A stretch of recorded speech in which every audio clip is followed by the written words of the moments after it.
Ramazan ayının son günlerini yaşıyoruz. Bu mübarek ay, rahmet ayı, mağfiret ayı ve bütün bunlardan önce Kur'an-ı Kerim'in nazil olmaya başladığı aydır.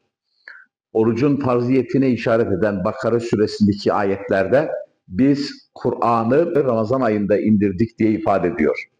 Ramazan ayının Kur'an ayı olduğunu beyan ediyor.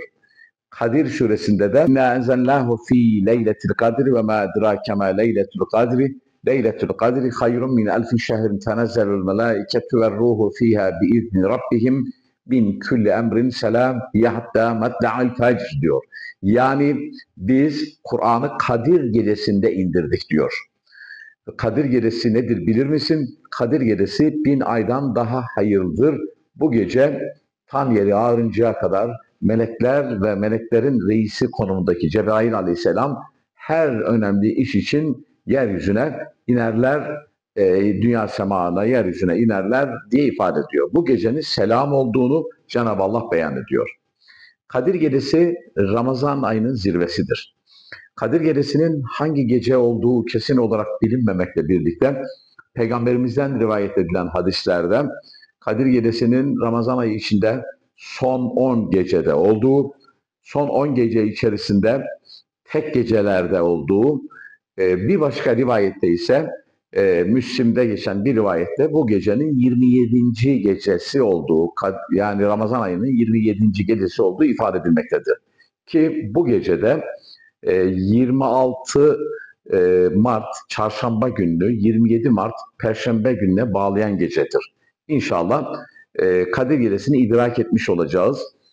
Tabii Kadir, şeref, şan, değer, kıymet gibi manalara gelmektedir. Bu surede Kadir gecesinin 1000 aydan daha hayırlı olduğunu Cenab-ı Allah ifade etmektedir. Yani öyle bir gece ki böyle bir geceye isabet edip yaptığımız ibadetler, kıldığımız namazlar, yaptığımız duaların mükafatı 1000 gecede yapılan ibadetten daha hayırlı olduğu, 1000 geceye denk olduğu ifade edilmektedir.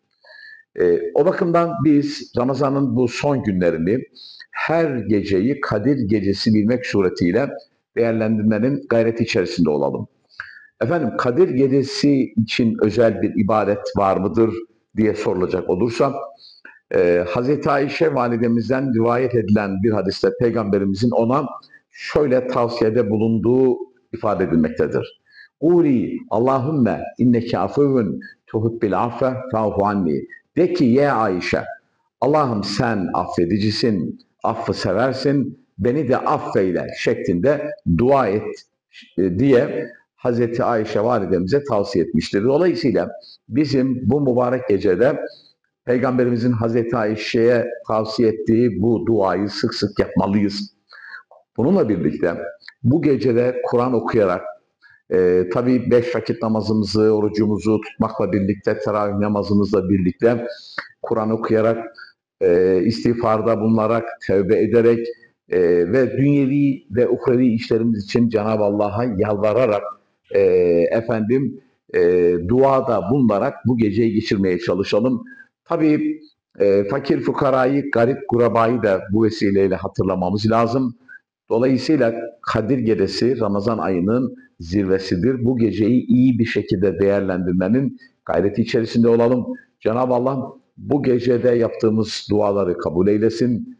Diğer ibadetlerimizi makbul eylesin. Bu vesileyle gerek Türkiye'mizde, memleketimizde, gerekse dünyanın muhtelif yerlerinde zor şartlar altında hayatını devam ettirmeye çalışan kardeşlerimize yardım eylesin. Bu gecenin bize hayırlar getirmesini Cenab-ı Allah'tan niyaz ediyorum.